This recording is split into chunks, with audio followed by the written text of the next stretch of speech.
ಎಲ್ರಿಗೂ ನಮಸ್ಕಾರ. ಎಲ್ಲ ಚೆನ್ನಾಗಿದ್ದೀರಾ ಅಂತ ಅನ್ಕೊತೀನಿ. Day 30 of cutting series. Arms ಇತ್ತು. ಈ ವೀಕಲ್ಲಿ ಯಾವುದೇ ಬೈಸಿಪ್ಸ್ ಟ್ರೈಸಿಪ್ಸ್ನ ಟ್ರೈನ್ ಅಷ್ಟು ಕ್ಲೀನಾಗಿ ಮಾಡಿರಲಿಲ್ಲ. ಅದರ್ ಪಾರ್ಟ್ಸ್ ಜೊತೆ ವರ್ಕೌಟ್ ಇದ್ದಾಗ ಸ್ವಲ್ಪ ಇನ್ವಾಲ್ವ್ ಆಗಿತ್ತು. ಅದಕ್ಕೆ ಅಂತ ಈ ಸರಿ ಆರ್ಮ್ಸಿಗೆ ಅಂತಲೇ ಒಂದು ಡೇ ಇಟ್ಟಿರ್ತೀನಿ. ಸೊ ಇವತ್ತು ಆರ್ಮ್ಸ್ ಡೇ. ಸೊ ಟ್ರೈಸಿಪ್ಸ್ ಮತ್ತು ಬೈಸಿಪ್ಸ್ ಈಕ್ವಲಾಗಿ ಟ್ರೈನ್ ಮಾಡ್ತೀನಿ. 3-4 triceps, 3-4 biceps. So first warm up ಮಾಡಿಕೊಂಡೆ. ವಾರ್ಮಪ್ಪಲ್ಲಿ ಒನ್ ಆರ್ಮ್ ಮೂಮೆಂಟ್ ಮಾಡಿದೆ. ಒನ್ ಆರ್ಮ್ ಮೂಮೆಂಟಲ್ಲಿ one arm push down, one arm extension ಎರಡನ್ನೂ ಮಾಡಿ ಆಮೇಲೆ ವರ್ಕೌಟ್ ಸ್ಟಾರ್ಟ್ ಮಾಡಿದೆ. ವರ್ಕೌಟ್ ಸ್ಟಾರ್ಟ್ ಮಾಡಿದ್ದು ಫಸ್ಟ್ ಎಕ್ಸಸೈಸ್ ಬಂದು ಡಿಕ್ಲೈನ್ ಬಾರ್ ಸ್ಕಲ್ ಕ್ರಷರ್ಸ್ ಮಾಡಿದೆ. ನನ್ನ ಪ್ರಕಾರ ನನಗೆ ವರ್ಕ್ ಆಗೋದ್ರಲ್ಲಿ ಇದು ಬೆಸ್ಟ್ ಸ್ಕಲ್ ಕ್ರಷರ್ಸು. ಏನಕ್ಕೆ ಅಂತಂದರೆ flat skull crushers, incline skull crushers ಅಲ್ವೇ ಬೆಂಚಲ್ಲಿ ಮಾಡಬೇಕಾದಾಗ ಏನಂತಂದರೆ ನಾರ್ಮಲ್ ಇರುತ್ತೆ, ಸ್ಟ್ರೆಚ್ ಪೊಸಿಷನಲ್ಲಿರಲ್ಲ. ಈಗ ಫ್ಲ್ಯಾಟ್ ಅಂತಂದಾಗ ನಮ್ಮ ಆರ್ಮ್ ಆಲ್ಮೋಸ್ಟ್ 90 ಡಿಗ್ರಿ ಇರುತ್ತೆ.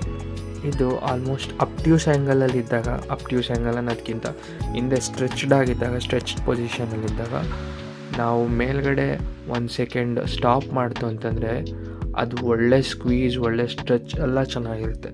ಸೊ ಈ ಎಕ್ಸಸೈಸ್ ನನಗೆ ತುಂಬ ಚೆನ್ನಾಗಿ ವರ್ಕ್ ಆಗುತ್ತೆ. Overall full front head, long head ಎರಡೂ ಚೆನ್ನಾಗಿ ಫೀಲ್ ಆಗುತ್ತೆ ಇದರಲ್ಲಿ.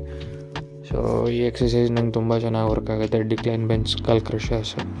ಅದಾದಮೇಲೆ ಪ್ರೀಚರ್ ಕರ್ಲ್ಸ್ ಮಾಡಿದೆ. ಪ್ರೀಚರ್ ಕರ್ಲ್ಸ್ನ ವೆಯ್ಟ್ಸ್ ನೋಡ್ಕೊಳ್ಬೋದು ನೀವೇ. ಪ್ರೀಚರ್ ಕರ್ಲ್ಸ್ ಮಾಡಿದೆ. ಅದಾದಮೇಲೆ ಪ್ರೀಚರ್ ಕರ್ಲ್ಸ್ ಮಾಡಬೇಕಾದಾಗ್ಲೂ ಜಾಸ್ತಿ ಫ್ರಂಟ್ ಬಗ್ಗಿರಬೇಡಿ, ಬೆಂಚಿಗೆ ಫುಲ್ಲು ಲೀನಾಗಿ ಎಲ್ಲ ವರ್ಕ್ ಮಾಡಬೇಡಿ. ಹಾಗಂತ ಜಾಸ್ತಿ ಬ್ಯಾಕು ಕೂಡ ಇರಬೇಡಿ. ಟಾಪಲ್ಲಿ ಕರೆಕ್ಟಾಗಿ ಬಾಡಿ ಒಂದು ಆ್ಯಂಗಲಲ್ಲಿ ಇಟ್ಕೊಂಡು ಮಾಡಿ. ಸ್ಲೋ ಆಗಿ ಸ್ಟಡಿಯಾಗಿರಲಿ. ಜಾಸ್ತಿ ವೇಟ್ ಆಗೋಕ್ಕಿಂತ ಹೆಚ್ಚಿಗೆ ಮಾಡೋಕ್ಕೆ ಹೋಗಬೇಡಿ. ಎಷ್ಟು ಆಗುತ್ತೆ ಅಷ್ಟನ್ನು ಮಾತ್ರ ಮಾಡಿ.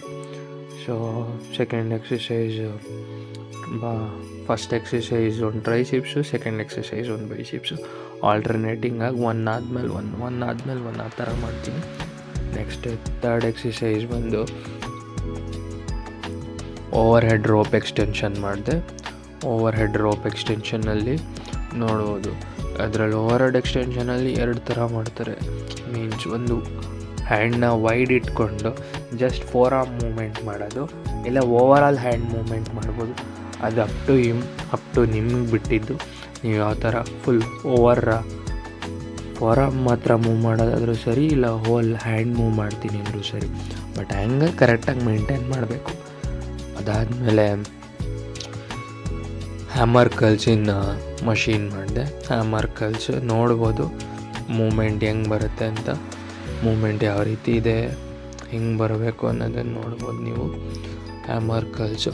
ಆಮೇಲೆ ಸ್ಕಲ್ ಕ್ರಷರ್ಸಲ್ಲಿ ನೀವು ಬೇಕಾದ್ರೆ ಯೂಸಿಂಗ್ ವಿ ಹ್ಯಾಂಡಲ್ ಬೇಕಾದ್ರೆ ಯೂಸ್ ಮಾಡ್ಬೋದು, ಇಲ್ಲ ರೋಪ್ ಬೇಕಾದ್ರೆ ಯೂಸ್ ಮಾಡ್ಬೋದು.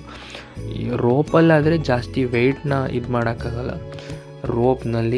ರೋಪ್ ಮಾಡಬೇಕಾದಾಗ ಕಮ್ಮಿ ವೆಯ್ಟಲ್ಲೇ ಮಾಡಿ.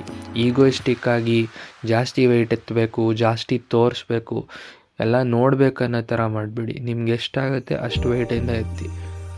ಸೊ ಅದಾದಮೇಲೆ ಮೂಮೆಂಟ್ ಕರೆಕ್ಟಾಗಿ ಮಾಡಿ. ಸುಮ್ಮನೆ ಅರ್ಧ ಹಾಫ್ ರೆಪ್ಸ್ ಮಾಡೋದು ಬೇಡ. ಸ್ಟಾರ್ಟಿಂಗಲ್ಲಿ ಒಂದು 6 to 7 ರೆಪ್ಸ್ ಅಟ್ಲೀಸ್ಟ್ ಕ್ಲೀನಾಗಿ ಮಾಡಿ. ಆಮೇಲೆ ಬೇಕಾದ್ರೆ ಮೂಮೆಂಟ್ ಚೇಂಜ್ ಆದರೂ ಪರವಾಗಿಲ್ಲ. ಲಾಸ್ಟ್ 3-4 ರೆಪ್ಸ್ ಆರ್ 5 ರೆಪ್ಸ್ ಬೇಕಾದ್ರೂ ಚೇಂಜ್ ಆದರೂ ನಡೆಯುತ್ತೆ.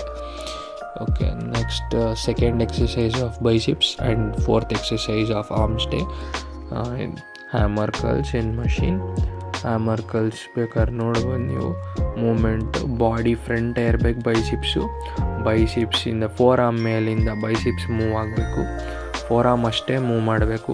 Overall hand movement, body movement ಮಾಡಬೇಡಿ.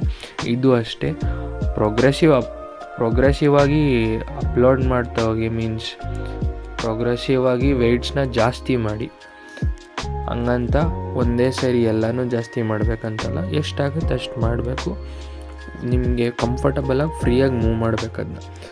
ಅದಾದಮೇಲೆ ನೆಕ್ಸ್ಟ್ ಟ್ರೈಸಿಪ್ಸ್ ಎಕ್ಸಸೈಸ್. ಟ್ರೈಸಿಪ್ಸಿಗೆ ವಿ ಬಾರ್ ಪುಷ್ ಡೌನ್ ಮಾಡಿದೆ. ವಿ ಬಾರ್ ಪುಷ್ ಡೌನಲ್ಲೂ ನೋಡ್ಬೋದು ಹ್ಯಾಂಡ್ಸ್ ಮೂಮೆಂಟ್ ಯಾವ ಥರ ಇದೆ ಅಂತ. ಹ್ಯಾಂಡ್ಸ್ ಮೂಮೆಂಟ್ ನೋಡ್ಕೊಂಡು ಕ್ಲೀನಾಗಿ ಮಾಡಬೇಕು. ಹ್ಯಾಂಡ್ಸ್ ಮೂಮೆಂಟ್ ಅದನ್ನು ಜಾಸ್ತಿ ಎಲ್ಬೋ ಫ್ಲೇರ್ಡ್ ಔಟ್ ಅಂದರೆ ಔಟ್ಸೈಡ್ ಇರೋಕ್ಕೂ ಹೋಗಬಾರ್ದು, ಇನ್ಸೈಡ್ ಇರೋದು ಹೋಗ್ಬಾರ್ದು. ಆಲ್ಮೋಸ್ಟ್ ಬಾಡಿಗೆ ಟಕ್ಕಾಗಿರಬೇಕು. ಫೋರ್ ಆರ್ಮ್ ಮೀನ್ಸ್ ಬೈಸಿಪ್ಸು, ಆವಾಗ ಚೆನ್ನಾಗಿ ಬೀಳುತ್ತೆ ಟ್ರೈಸಿಪ್ಸಿಗೆ.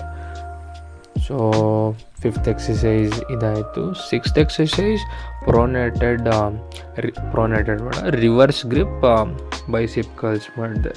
ನಾರ್ಮಲಾಗಿ ಎಲ್ಲರೂ ಈಸಿ ಬಾರಲ್ಲಿ ಕರ್ಲ್ಸ್ ಮಾಡ್ತಾರೆ, ಅದರದ್ದೇ ಇನ್ನೊಂದಾಗಿ ನಾನು ಜಸ್ಟ್ ರಿವರ್ಸ್ ಗ್ರಿಪ್ಪಲ್ಲಿ ಕರ್ಲ್ಸ್ ಮಾಡಿದೆ. ಈ ರೀತಿ ಇತ್ತು ವರ್ಕೌಟು. ನಿಮಗೆ ಯಾವ ವರ್ಕೌಟ್ ಈಸಿ ಆಗಿರುತ್ತೆ, ಯಾವ ವರ್ಕೌಟ್ ಕಷ್ಟ ಆಗಿರುತ್ತೆ, ಅದಕ್ಕೆ ನಿಮ್ಮದು ಪ್ರೋಗ್ರೆಸಿವ್ ಆಗಿ ರಿಲೋಡ್ ಮಾಡ್ತಾ ಬನ್ನಿ ವೆಯ್ಟ್ಸ್ನ. ಆಗ ಈಸಿಯಾಗಿರೋ ಎಕ್ಸಸೈಜಿಗೆ ಜಾಸ್ತಿ ಗ್ರೋತ್ ಬರುತ್ತೆ. ಅದೇ ರೀತಿ ಕಷ್ಟ ಅನಿಸೋ ಎಕ್ಸಸೈಜ್ನ ಕಮ್ಮಿ ವೆಯ್ಟಲ್ಲೇ ಮಾಡಿ. ಒಂದೇ ಎಕ್ಸಸೈಜಿಗೆ ಒಂದೇ ವೆಯ್ಟಲ್ಲೇ ಮಾಡಿ. ಏನು ಒಂದು ಎಕ್ಸಸೈಸ್ ಒಂದು ಸೆಟ್ಟಲ್ಲಿ ಎಷ್ಟೆಷ್ಟು ಜಾಸ್ತಿ ಮಾಡಬೇಕು ಅನ್ನೋದೆಲ್ಲ ಎಕ್ಸಸೈಸು.